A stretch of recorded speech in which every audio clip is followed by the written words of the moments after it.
योगी से मिलना हुआ अब और आसान। अगर आप भी योगी से मिलना चाहते हैं तो जनता दर्शन में कैसे मिलेगी एंट्री, कौन से डॉक्यूमेंट ले जाने होंगे, क्या है पूरा प्रोसेस, जान लीजिए हर एक जानकारी। जनता दर्शन में जाने से पहले ये गलती बिल्कुल ना करें, नहीं तो होगी बड़ी परेशानी। कैसे मिलेगा आपको टोकन, आवेदन कैसे लिखें, कौन कौन से सबूत साथ रखना जरूरी, जानिए। लखनऊ हो या गोरखपुर, जनता दर्शन में कैसे रखें अपनी बात, कौन सी शिकायत पर मिलती है जल्दी सुनवाई, क्या क्या लेकर पहुंचना होगा योगी के पास, वीडियो में जानिए हर एक बात। अगर आप भी सीएम योगी से सीधे मिलकर अपनी समस्या बताना चाहते हैं तो ये खबर आपके लिए बहुत काम की है, क्योंकि कई लोग सोचते हैं कि सीधे सीएम से कैसे मिला जाए या जनता दर्शन में पहुंचने का तरीका क्या है। अच्छी बात यह है कि इसके लिए एक तय प्रक्रिया है जिसे आप आसानी से अपनाकर कर सकते हैं। सिर्फ यही नहीं, अगर आप उसे सही तरीके से पूरा करते हैं तो मुख्यमंत्री के सामने अपनी बात भी रख सकते हैं। जमीन का विवाद हो, पुलिस से शिकायत हो, पेंशन रुकी हो, सरकारी योजना का लाभ न मिला हो या इलाज के लिए आर्थिक मदद चाहिए हो, ऐसे कई मामलों में लोग जनता दर्शन पहुंचते हैं। लेकिन वहां जाने से पहले कुछ जरूरी बातें जान लेना बेहद जरूरी है, वरना आपको परेशानी भी हो सकती है। इसीलिए इस रिपोर्ट में आपको पूरा तरीका आसान भाषा में बताते हैं। दरअसल योगी दो जगह जनता दर्शन लगाते हैं। जब मुख्यमंत्री लखनऊ में रहते हैं तब 5 कालिदास मार्ग स्थित सरकारी आवास पर जनता दर्शन होता है।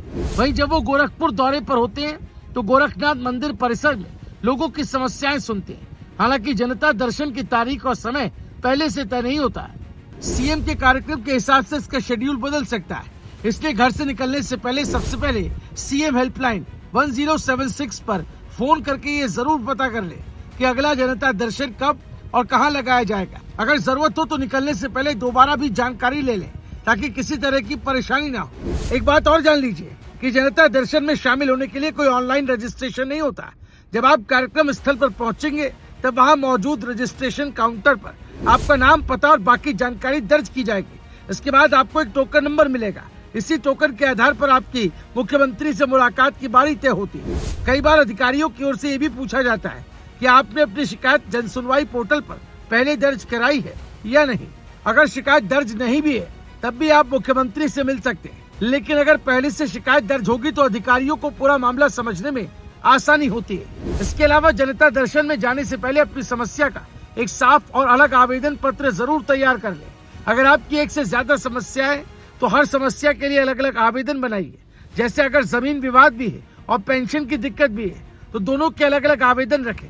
अगर आपने पहले थाना, तहसील, नगर निगम, डीएम कार्यालय या किसी दूसरे सरकारी विभाग में शिकायत दी है तो उसकी रसीद, आवेदन की कॉपी, जनसुनवाई पोर्टल का नंबर और उससे जुड़े दस्तावेज भी साथ लेकर जाएं। इससे ये साबित होता है कि आपने पहले स्थानीय स्तर पर समाधान की कोशिश की थी और उसके बाद मुख्यमंत्री तक पहुंचे।